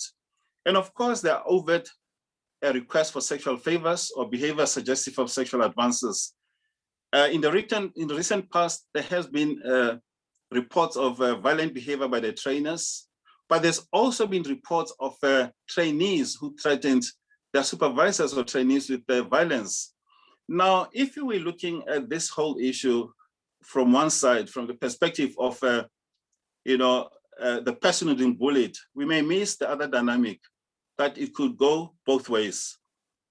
The HPCSA approach, therefore, would be to look at certain elements of the complaint. For instance, is this complaint by the trainee or supervisee intimidating to him or her? In most cases, it would be. Does it adversely affect the trainee's attitude to the course? Yes, because this person might become depressed, anxious, or might even think of choosing a different area of specialization or training. Does it stigmatize the complainant? Yes. Does it retard the progress of the trainee or prolong training time without explanation? Yes. That means it heavily weighs on the ability of the trainee to study effectively and perform as expected. The matter may also have legal implications or has really been reported to the police or elsewhere. So it's important for the institution to have its internal mechanisms of trying to resolve these issues. So the HPCSA may intervene in two ways. Firstly, it may then refer this complaint for mediation. We have an internal ombudsperson who does mediation at the HPCSA, and the matter may be resolved with an end process that has a written apology or guidance on how the trainee and the trainer should interact. But apology is central, and a commitment to a plan by the supervisor and the supervisee is very important. But sometimes the mediation process may not resolve the problem completely. Then this matter is referred to what you call preliminary inquiry. Now, the committees of preliminary inquiry would then do a number of things. The complainant, who would be the trainee or supervisee, would have stated his complaint in detail. So the committee investigators will then write to the defendant to say, this is the complaint against you, please respond to this. And they will also state a few things that are required in order to make that response effective. In some situations, the response is enough to have the matter dispensed with, but in many cases, the response by the defendant is not enough, and the defendant may be called for what we call the consultation, where there is detailed explanation of why he or she acted in a particular way. And that is very, very instructive, because sometimes the complainant would only report subjectively how he or she experienced what the supervisor said, but the supervisor may have a different angle to this. And that is why we need an objective party, committee of preliminary inquiry and members thereof to analyze and help the two parties to settle a matter. If the defendant does not want to come for mediation or does not satisfy the process of preliminary inquiry, then the matter is referred further to what you call conduct inquiry. In this case, it's now seen as a very serious matter where both the complainant and defendant would have lawyers representing them. And it can be a costly exercise also, and it can be emotionally debilitating. We normally don't want things to go that far. And in fact, in terms of these complaints of misconduct by trainers and so on, we haven't had many that went to conduct inquiry. I think just generally in terms of some solutions moving forward, it may be important to include guidelines in the employment contract of the teachers or trainers. Most teachers and trainers think, well, I have a PhD, I have this and that, I can teach, but that's not enough. You're going to interact with people that you need to support, guide throughout their lives. You may not know, you may not have the basics of that. That's something that you don't necessarily get taught when you do a PhD. But I think in addition to including these guidelines in the employment contract of the teacher, the guidelines must also be included in the admission contract for the student. When the student is admitted to a university or institute of learning, they must also understand there is a relationship that you're going to have with your teachers. And if there are problems, this is the recourse that the university or the institution has for you.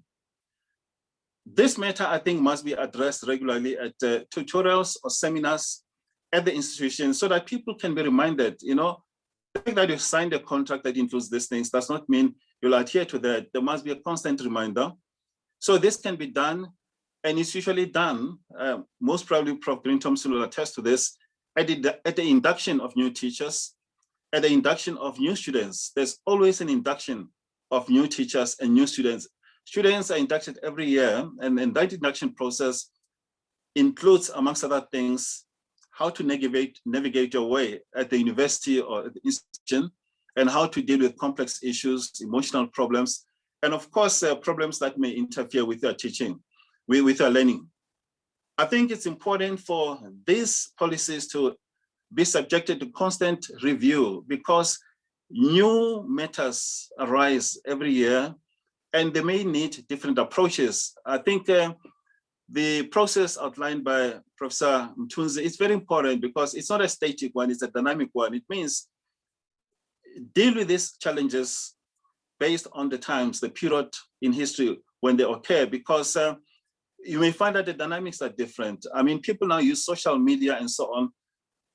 I mean, I could give you examples as late as today, a trainee who was, for instance, excluded 13 years ago from a particular university continues to harass the lecturers there, even the parliament and HPCSA, CSMA, accusing people of all sorts of things. Now, that's a person who claims to have been bullied, but he's now bullying institutions, including HPCSA, CMSA, parliament, you know, and the university itself, and sends all these SMSs all over the country. Now, what is important about what I'm trying to say is that there are usually also characteristics of the person who's bullied. Is this person having underlying problems, emotional, psychological, and so on? There's a person who constantly believes that he is bullied by everybody at an institution.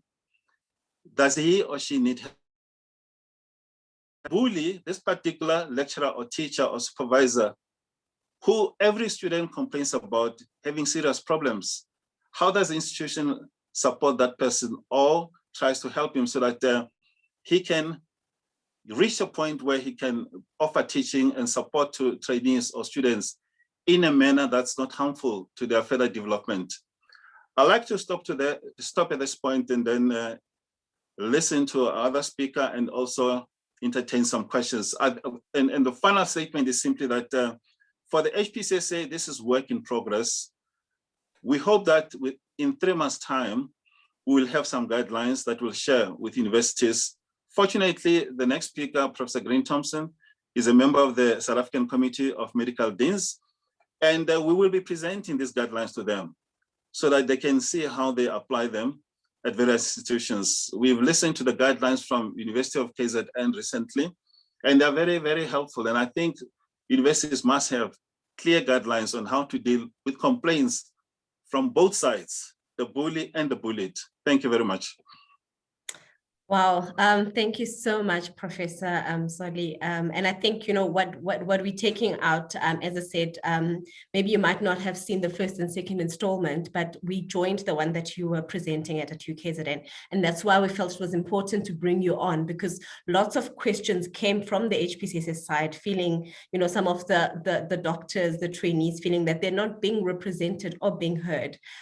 Just maybe like one that you might just think on. Someone just said right now, Dr. Matebula, that they complained last year about, I made a complaint to HPCSA last year. I never got any help or response. No intervention caused me to have more anxiety to a point that I started seeking psychological help. So maybe you can just chew on that while we're still going to have Professor Green-Thompson on, and then we can go into and delve into the questions later on.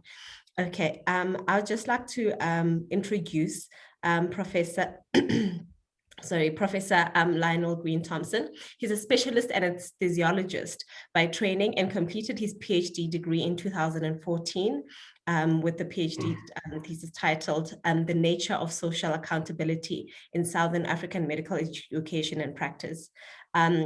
Professor Thompson has an interest in the assessment of learning in both clinical and cognitive domains. He's currently the Dean of the Health Sciences Faculty at the University of Cape Town, South Africa, previously served as the Dean of Sefako Makgatho Health Sciences University from 2018 till 2020. Before then, he worked as the Assistant Dean Teaching, Learning and Undergraduate Affairs from 2014 to 2018 at the University of Witwatersrand. He has also served as the co-author and panelist of the AASAF consensus report, which is conceptualizing both health professionals' education in South Africa. This report was then released in 2018 and represented a national response to the Lancet Commission in 2010. He also has served on the education workstream, which produced the 2030 Human Resources for Health Strategy, investing the health force for universal health coverage for the South African government. He currently represents the South African Committee of Medical Deans, as Prof. Soli has said, and his engagements with the College of Medicine in view of the development of workplace-based assessment for specialist education. He currently serves also on the board of Rural Health Advocacy Project and towards the Unity of Health unit. He is also a member of the AMEE and serves as a research committee co-chairing a network called Medical Education in Resource-Constrained Environments. Prof, thank you so much. I think you're rooting for the students more than anyone today, and I think your students are happy to have you, and are excited. Thank you so much. You can take the floor. Thanks very much, Dr. Miller. I just wanted to check if you can see my slide, and it's the full screen. So thank you very much to you and Ms. Anthony and Dr. Nyati for the invitation. It's a significant pleasure for me to come and engage in this conversation. And I want to just thank the other panelists as well for having covered much of the technical ground that I won't go to in detail. I'm responding to the question this evening of what can be done to eradicate the bullying. And I want to propose that as we, in many ways, bullying in the health professions, and I have to say particularly in medicine, that it is a thing that we should hang our heads in. So in many ways, I want to suggest tonight that if we lift our heads a little bit and commit to the idea of building communities of deliberate practice, we can shift the conversation that we're having. And so I want to just invite you to this picture of the campus that I'm on with the rainbow, because it does signify the hope that I hope this conversation brings. But at the top of that slide, the word guise is the word that the Khoi used to call this place when they were first here. And so I want to start by honoring that legacy, because in fact, they were healers in this space, in the foot of the Orikwacha mountain. And this place observatory was called the place of the stars. And it is this tension that we have in the health professions, that we are continually telling our kids that they're the best of the best. And so invariably, that best of the best is played out in their teachers often. And this is part of the tension that we have as we try to grapple with this issue of bullying. I'm going to start with a mea culpa. And I want to say to those who may have experienced me as a bully over the time of my growth through the professions to get here, I may not know them. I may not have heard their story. And I come deeply mindful that there may have been moments in my own journey in which people experienced me as a bully, or in fact, experienced me as the silent bystander while they were being bullied. And I want to acknowledge that. And for me, it comes with the vulnerability that we've learned in this COVID period, that each of us carries a responsibility in this conversation. I'm going to tell you a story. A young man sends a WhatsApp to his group of colleagues and says, "I'm not coming into work today because I've been shot." His colleagues send him a message back, "Send us a picture of the gunshot." And what's happened, what has played out here, colleagues, is that somebody's developed a reputation of being so bad at the professional aspects of their work that his colleagues no longer trust him. This is at the level of junior doctors, right? Then another story. I'm an anesthetist by training, got involved in a conversation with a surgeon who says to me, "But you know how us surgeons are." And I say to him, "Well, I want to just be very clear that in my theater, nobody is going to use the language that you're suggesting is okay to use." And what these various stories reflect is not that any of us is better than the other. And this will be a theme through all that I say this evening is we have got to start calling each other out. It's no longer okay that two senior people sit and talk about the third senior person and how badly they behave. And when they're together, they never raise the question. We can't sort this problem out like that. And so in this, I want to show this because for me, it's a really powerful moment to be having this conversation on the eve of June the 16th, because in many ways, that reminds us of the stories we have to tell. And it calls us back again to tell the authentic stories. This is a thing that we did last year when we launched our transformation framework. Very soon after, I started a conversation about listening with compassion, walking with humility, and acting with justice. We launched a transformation framework, and again, it is the roadmap that we try to follow. We are by no means at the end of that story. But this is what frames that conversation, that continually the health professions must reflect on their power, on their identity, and the knowledges that they will value. Because often these are the axes along which the asymmetries develop in our professions. The doctor is more powerful than the nurse is more powerful than the clinical associate. And so we create these asymmetries along a range of axes. And it is those asymmetries, when we overvalue our identity, that cause us to enter these relationships that may be interpreted as bullying. We cannot allow what we know to impute a sense of betterness than another. And this is part of what we need to reflect on in our journeys when we talk about the bullying dimension. Very briefly, the story here in the Faculty of Health Sciences story is an incomplete story because we continue to encounter these relationships of asymmetry in which a complaint is made. And we're trying very much in the last year and a bit to try and build structures of accountability where we can hold individuals against whom complaints are being made, to hold them accountable, both in the structures in which they operate, as well as in the relationships that they engage in. Because it's really crucial for us to say, this is how we close that loop of accountability. But colleagues, I want to show you a picture, and in preparing for today, it forced me to go back to my PhD from 2014. So when I reflected on this after I submitted it, I thought it looked very much like a school picture, but this is the image that emerged from conversations with the partners who teach together with us. This was about 10 academics, 6 or 7, and I don't remember the detail now, seven people who worked in hospitals at management level, and then 1 person from a medical aid. And this was the outcomes of what they had to say. They were reflecting in that time, 2014, and this study is done on medical students, in medicine. This current context is one in which doctors have lost their way a bit. And all of us doctors have got to acknowledge that we may be losing our way a little bit, both in terms of how we engage in our workplaces, the fact that our accountability to our patients is not the way it should be, our accountability to our colleagues is problematic. But I want to draw your attention to this notion here, the fact that these asymmetries of power, status, and education bedevil our relationships.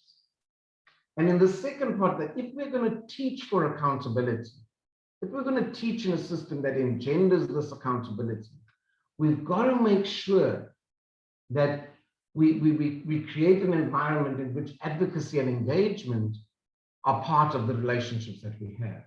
And then finally, colleagues, and this is a thing that I'm currently supervising a PhD of a colleague. I want to argue tonight that unless we reconstruct our notions of professionalism and shift it to engaged citizenship, we're going to continue to struggle with these asymmetries. Because when you hear people talking about professionalism, it's often about the pharmacist protecting their turf from the clinical associate. It's often the biokineticist protecting their turf from the physiotherapist. It's often the subspecialist protecting their turf from the generalist. And so all of these tensions arise because our professionalism has often become inward looking. And I want to argue that both for the bullied and the bullied, we may need to reflect differently on what it is we're called to. And I saw a question earlier about the fact that often we expect health professionals to give up more than other professions in terms of serving people. And part of the thing that is so crucial in these relationships that I want to refer to is the need for compassionate leadership. Because what is very clear is that as the medical graduate or the health professions graduate emerges from their undergraduate training, they are leaders. And they too are called to compassionate leadership. And if you look at this piece from Hogarth, Carter, and Hobson, written really on the back of a pandemic that was disrupting everything, really. They speak about the fact that compassionate leadership leads to stronger connections. It improves the levels of collaboration that exist. It raises the levels of trust, and it deepens the sense of loyalty. And indeed, if one looks at that, you see that they're speaking very much in a commercial environment, but I think it's very relevant to the space that we're in. Hogarth and them create this matrix of leadership. They speak about the fact that in this area, number one, it's really when you care so much, you never ask a person a question because you're so concerned with being sweet and cuddly. And then in this area here, you're so concerned with execution of the tasks that you don't pay any attention to any more than the task that has to be completed. And then this is an area of ineffective indifference where you just amble along, not really making an impact in the system that you work. And when you come to this wise compassion, these authors are suggesting that it's about being compassionate and being able to hold people accountable at the same time. These things cannot be mutually exclusive in a health professions environment. They've got to be things that work together. And so, colleagues, I've made the comment at the beginning that for me, leadership itself is really about the intersections of compassion, humility, and justice. Because without the justice, we're reluctant to call people to account. We're reluctant to hold them to account in a meaningful way. But perhaps one of my greatest journeys has been discovering the work of Levin Wenger. Levin Wenger are educational theorists who speak about the developments of communities of practice.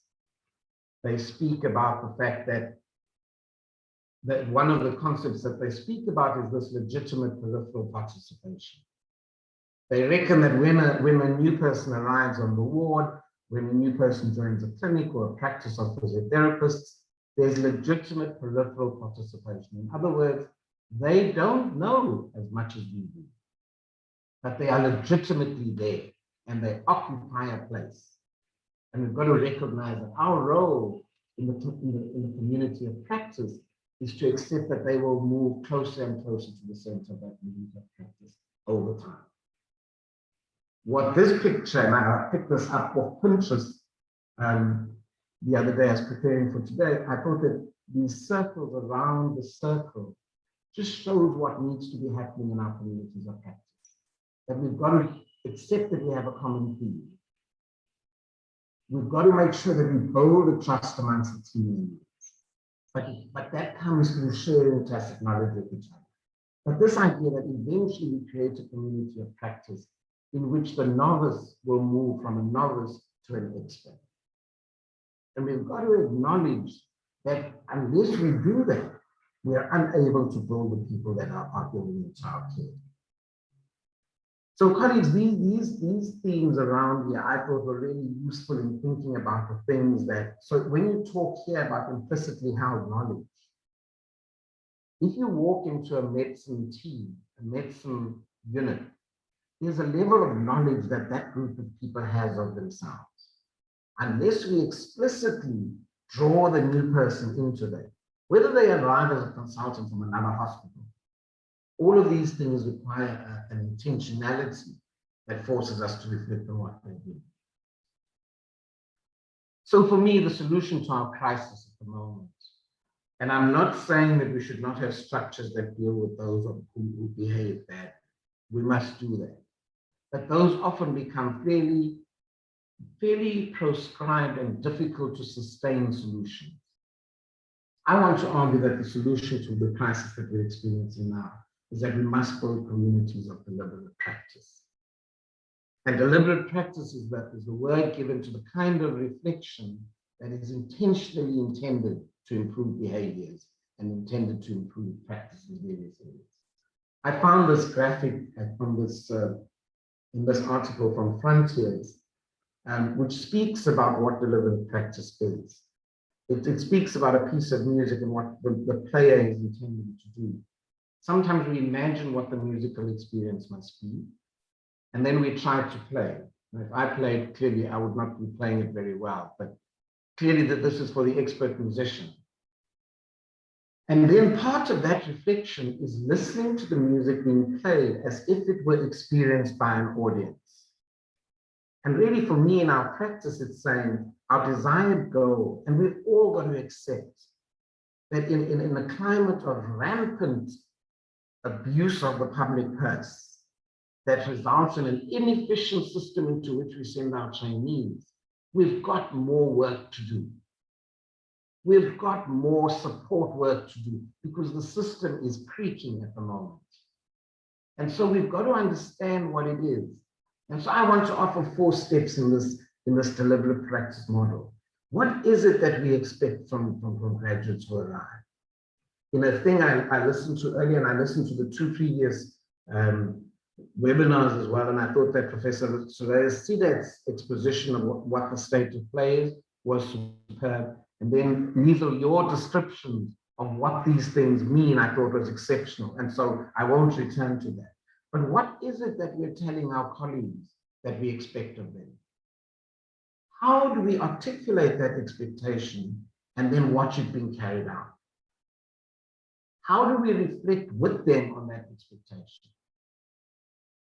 In my PhD, the students were saying, can you stop asking us to write these portfolios with reflections all the time? We want a reflection with a real practitioner at the end of a working day. That's the reflection that changes how I think of what I'm doing. And then, colleagues, what is the outcome of that reflection? And that's how we build an environment which is easy to be human in, that picks up when somebody is struggling beyond their capacity to work. But colleagues, I leave this challenge. Unless I'm telling the anaesthetists who are my age to stop misbehaving, they ain't going to change. Unless I, as a surgeon, is not telling my colleague surgeons that that behavior has no place in our discipline, we ain't going to change. If we're not telling doctors who shout at nurses in the wards that they're not behaving appropriately, we've got a task on our hands. But colleagues, thank you very much. It's been a wonderful occasion to share my thoughts with you on this. Thank you. Wow, wow, Prof. Thank you so much. I think, you know, a lot of people, and what we've been experiencing in the last couple of webinars, is that they're so overwhelmed by the bullying and being in this rapid cycle. And you have spoken about a lot of things that come up with. I remembered you took me back to when I was a student at studies.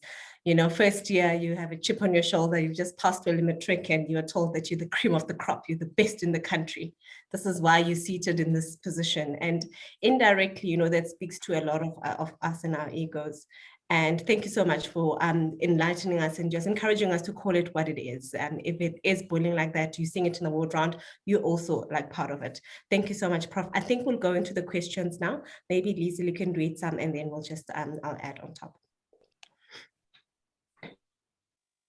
Thank you so much. And thank you to all of our speakers. Really, really, you know, insightful and food for thought presentations for all of us. I'm going to start with the first question, and that is, what does the Office of the Public Protector and the Health Professions Council did or will be doing to make sure that the College of Medicine South Africa doesn't continue this bullying to doctors specializing in their fields? So Advocate Koleka and Prof. Solly. Okay, let me start. I'm aware that there was a matter that was brought to our attention by the college. I'm advised that we actually applied the alternative dispute resolution mechanism in dealing with the matter, which resulted in the students having to rewrite and improve the supervision of the examinations. And some students who had not passed previously did pass as a result of this intervention. And further that, there was another matter that related to the policy of the institution, to which we had sought a legal opinion. And unfortunately, the legal opinion gave the same interpretation as the institution. However, it is greatly important that we look at these issues broadly, not just matter by matter, but we really need to tackle the systemic deficiencies that lead to these complaints. So I really do take up the invitation by Professor Radaimane that we really look into these and we actually give a systemic approach, which is really a developmental approach, which we are implementing in most of our matters right now. Thank you. All I can add is that, as I pointed out, on the 11th of this month, we met with the stakeholders in question. And on the 9th of the month, that is 2 days before then, because they had also complained to the Human Rights Commission, we had an engagement with the Human Rights Commission. A template has been developed that will be shared with the Public Protector's Office of how to take these matters forward. So we cannot go into specifics of the complaints at the moment, but what I can say is that the matter is given attention. But remember, when a matter is looked at, you can either succeed or fail. I mean, you know, some people will succeed, others will not succeed. You know, an open issue that will look at both sides. HPCSA doesn't really have the capacity to investigate, hence, we're happy to engage with the Human Rights Commission, who will also be in touch with the Public Protector's Office. Thank you. Thank you to both of you. Another question, are there guidelines for health sciences academics on how to approach reports of students being bullied in the hospitals? Does this need to be from the university or the HPCSA or higher? Prof. Soli? Yes, I pointed out that as a regulator, we basically make sure that the training platform is conducive to training, to offering the kind of training that people have come for and so on. And we want to believe that there are human resource divisions within the university and also the hospital that would engage with practical operational matters, such as day-to-day complaints. What we found a bit disturbing in some cases that some universities protect their teachers. The trainees would complain, but the matter would be swept under the carpet, or some advice would be given without fully listening to both parties, or having an external objective person to give advice in determining the resolution of the problem. Most of our hospital HR divisions do not attend to these matters fully and properly. And I think that's where we need to also actually engage the Office of the Public Protector, because you'll find that both the trainer and the trainee have had some complaints presented to the HR division. But depending on who the CEO of the hospital is, that matter will either be dealt with or not be dealt with. Or sometimes they engage an HR specialist to deal with this issue. But when the results come out, they are not discussed fully, and there's no clear guidelines on the way forward. So I think that process needs refining, moving from one. I mean, it has to really come from the National Department of Health. Okay. I mean, if I can just make a comment on yes. that, I think that while universities often have the process to do that kind of inquiry, it's often not very agile. It's not and I think what Soli is saying is really quite important, that we don't always achieve the closing of a loop sufficiently. And for instance, in my context here, students are very much wanting to document what they call victimization. And it's certainly something we'll engage with once we have the full measure on what it's all about. Thank you for that. I think then you've probably covered the question that says that subliminal or passive bullying is harder to spot. It's pervasive and yet it's often overlooked. Let me just get back to that question. So the victim internalizes the trauma. Given the scenario, how well are the HR departments positioned to deal with the psychological aspects of subliminal bullying in isolated victims? And what you're saying is that there are some gray areas and some loops that needs to be tightened up. Dr. Miller, is there any from your side? So okay, can you hear me now? So there's just some that keep on coming in. One is that what should be done to ensure that the institutions are not victim of bullying by a trainee who happen to not have compliant with the requirements, what Prof was speaking about, which is upward bullying, because I mean, we're not just talking about one-sided. I know a certain case of one of the universities in the Western Cape where a student even went to court for not being accepted into the medicine program. So I think that question speaks into that.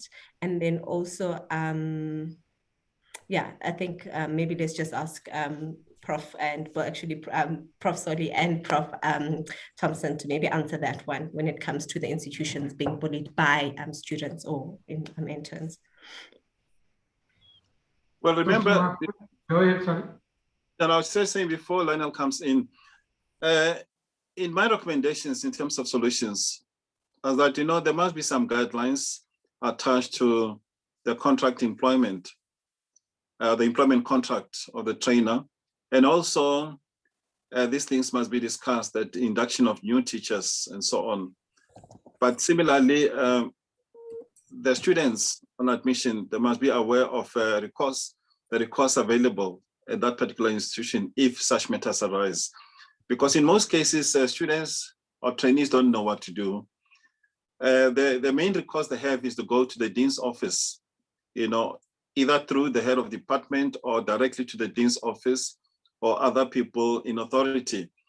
But if there are no clear policies within the institution, it's a very haphazard way of dealing with the issue.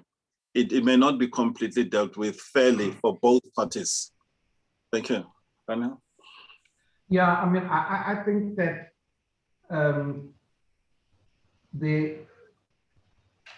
I think that there is an asymmetry here, that as an institution, you will develop a reputation, it's true, but I think one's got to hear what people are saying, students, whether they're undergrad or postgrad, and develop a mechanism by which you then try and gauge the strength of that. I think at any level, the ad hominem attack is always a problem, where individuals get named and shamed, for want of a better word, in social media. Those are really hard to manage. So for myself, what I've done, and I've got a social media presence on Facebook and on Twitter, I'm very careful to do a back channel communication. To say whether it's a colleague or a student or a senior, actually maybe don't say this in public, So it's a very difficult thing because and it's about teaching our students the etiquette. I mean, one doesn't want to teach etiquette so strongly that people don't feel empowered to raise a flag if there's a problem. But there is a tension there. I mean, and I think what happens is that there's a level of anonymity that is granted by the social media space. The people don't have to account for the things that they say. And that's why, for me, the relationships have got to be based on accountability. And we need to teach that accountability early on. And it doesn't mean that all of our systems get the accountability system right. We all struggle with it because it's a kind of evolving, it's a growing space. It's not a once for all decision. It's really something that has to evolve. Okay, we've just got other questions. I think I'll just park this one a bit for Advocate and then just maybe finish with the two profs. So Sandila asks that, how do you deal, specifically to Tom, sorry, and Thompson, how do you deal with dual appointees that are being bullied and, fall victim of abuse, but the Department of Health passes the buck, and also the university does the same, because this person is appointed by the same. And as Prof. Soli, as you mentioned, that some of like registrars, they're appointed by the department, but they work for the university as well. And then just maybe another one to just on top of that, it's more of a language issue. Siame says, I have attended meetings as a Black doctor where presenters insist on speaking a language that I could not comprehend. And when they could use a language we all understand and can speak. Would this be regarded as subtle bullying? When I started teaching medical students, I used to always say to the specialists, you don't have to make a third-year medical student feel stupid. They're feeling it already. And yet we really love the idea that we'll catch them out, and it's a behavior that we have to untrain our teachers from. But some of the language is disciplinary, and we have to help our students master it. So some of the stuff is disciplinary. I don't think in the language space people use it specifically to make others uncomfortable. But there are teachers amongst us who teach from the position of I call it an extension of a positivist approach to teaching. I know, and I want you to be like me. Whereas what we have to teach our teachers to do is, I want you to know so that you're better than I am. And it's an important change in the way we engage in the teaching activity. But yeah, I missed that first question though, Dr. Miller. It's about dual appointees. That's a tough one, Sorry, I mean. Very difficult. Except to say that, dual appointees are appointed jointly by the university and the hospital or Department of Health. So there is always a joint committee, there are joint committee meetings, and I have a feeling that the best way forward for complaints in that space is to have committees constituted by members of both institutions, the university and the hospital, to address the problem at hand, so that it's not a problem of the university only or a problem of the hospital, you know, because these people are accountable to both authorities. Absolutely. You know, I think it's very, very important. Thank you so much. I'm not sure, Prof. Mtunzi, if you can weigh in, because I mean, these people are employed by two different organizations, but they're working as one. So how do we best encourage them? And if you've got any other stuff that you'd like to say with all the speakers and what the context is within the International Labour Organization. Well, thank you. I think for starters, I serviced a lot of the questions that related to me. I sort of went through all of them. I think about 7 or 8 I answered on the chat group so that I could try and minimize your workload at the end and be productive as well whilst I sit and listen to other colleagues. So there isn't anything left for me, I would think, except to really comment on what Professor Lionel Green-Thompson just spoke to now. I mean, I enjoyed his presentation as I did Professor Rataimane. The only thing for me, I would say that is different, and I typed this as well in the message, is that if people speak a language you don't understand, it's called absolute rudeness. So, you know, I've never been known to be very diplomatic, so I don't call things by different names. So for me, it's rudeness, but could border on bullying depending on the circumstances. Because if all the people in the meeting are senior to you and they do that, they know that you may have an inability to rise to, you know, and inform them that this is an issue. I think for me, and I deal, of course, in an environment that is multilateral, where the 3 languages of the ILO is Spanish, French, and English, and what have you, and wherever you go, you're going to have people that speak different languages. I think people mustn't do that. If the idea is to communicate, and it's a matter of education, then by all means, then, you know, there also needs to be some kind of proactive education for people to understand that communication is not about bragging and showing off. Communication is about being heard. It's about being understood. But I think also because there were some things that came up earlier, it just occurred to me that I keep mentioning Dr. Nyati because he's the only person I've known forever or who's connected here. But I thought about something that just came to me as we were talking, that when I built one of my businesses, I mean, I ran a business where one of my partners was a friend of mine. He actually was a shareholder in the business. He was a sales director, but I picked up after a while that he was bullying people. And you know, quietly people were disappearing, people were leaving. And then the other partners that we have, and of course this was during the early days of Black economic empowerment. So our white partners were not quite sure how to raise it with me as the CEO that your friend, the Black guy, is the one doing things, you know? I mean, you also have those kind of dynamics. The next thing, his PA landed up in hospital, had shingles. And I was trying to figure out what is happening. And then until I was told, oh, no, it's your friend. And the one lady, as she was leaving, she said, well, you know, I'm leaving because I love it here. I would work for you any day, but I can't wait for a friend. And she could only say it as she was leaving. And then fortunately, she told me the whole thing. And I offered him counseling, this friend of mine. And then I realized that the business was also not doing well because as a sales director, as you heard from Professor Rataimane as well, you know, you start to have issues of people being depressed, they don't come to work, low morale and all these things. And when I offered him counseling, he told me that no, he doesn't need counseling. He's okay. And he cited other things that are quite interesting. I gave him 24 hours and I fired him. And we, of course, the friendship ended. And he thought it was a joke. And I think Dr. Nyati knows this person if he thinks long and hard, but I'm not going to mention the name. And he couldn't believe it because I called my fellow directors and I said, I've given him 24 hours. If in 24 hours he doesn't submit himself for counseling or does not resign or whatever, I'm firing him. And he came to a meeting with me the following day. I remember the time was even 2 o'clock.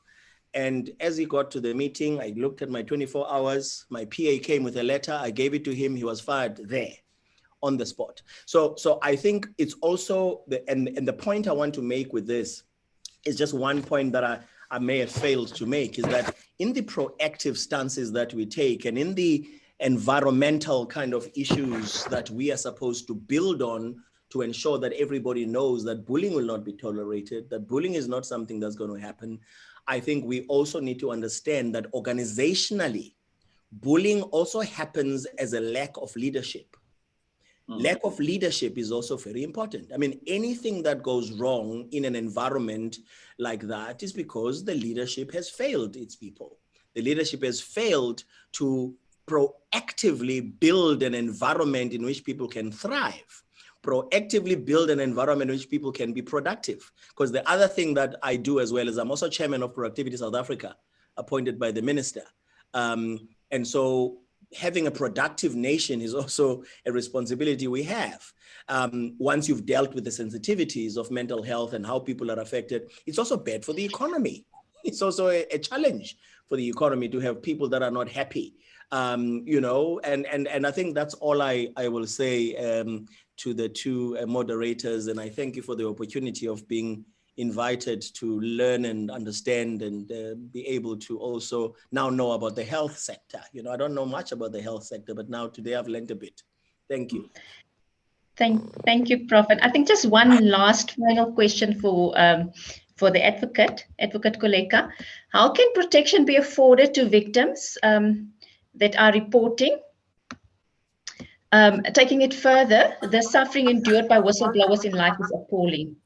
So how can they be protected? The Protected Disclosures Act gives us a specific mandate in respect of the protection of whistleblowers within the workplace. And what we then do upon receiving the allegation, firstly, allegations being sent to us can be sent as anonymous.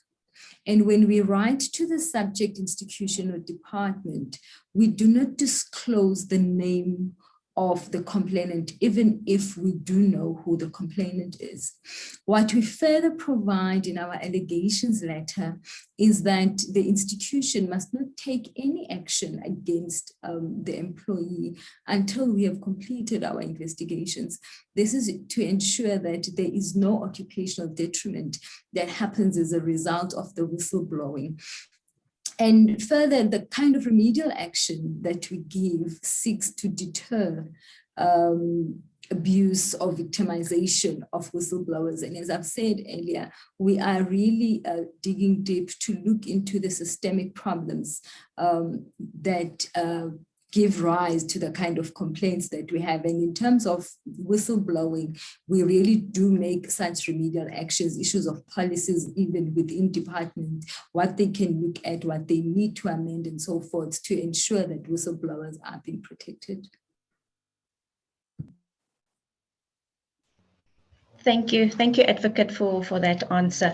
There's quite a few questions, but I think we're running out of time. We won't be able to get to all of the questions, but I think it's also probably an opportune time to hand over to Dr. Nyati to just say a few words as before we lower the curtain. Yeah, thank you, Liesl. I would have rather given this time for some questions to be answered and for me to have little to say. But anyway, I just want to thank all of the panelists today. You know, when I was posting about this on Facebook this morning, I was saying this is going to be a thought leadership session. You know, slightly different from the two sessions that we had, which were largely around creating awareness about the problem and listening to stories about the problem. That's what we did on the 18th of May, and that's what we did on the 3rd of June. But today was about exploring possibilities around, you know, how to deal with the problem. And all of the speakers have brought in different angles around what needs to be done. Literature around this matter, there's this particular article by the Nature magazine, or journal, sorry, that actually talks around clear policies, clear procedures at institution level, communication of those policies and procedures so that people can report, when they feel they are being bullied, and report in a situation where their reports or their complaints are taken seriously, timeously. Because in other instances, they're thinking that these things are dragged, these things are dragged, until somebody finishes as a registrar without it being dealt with. So timeous interventions, the appointment of ombuds people, who are not going to be pressurized by executives to actually abandon, that kind of case, because the professor concerned is the one who brings the biggest grants to the university.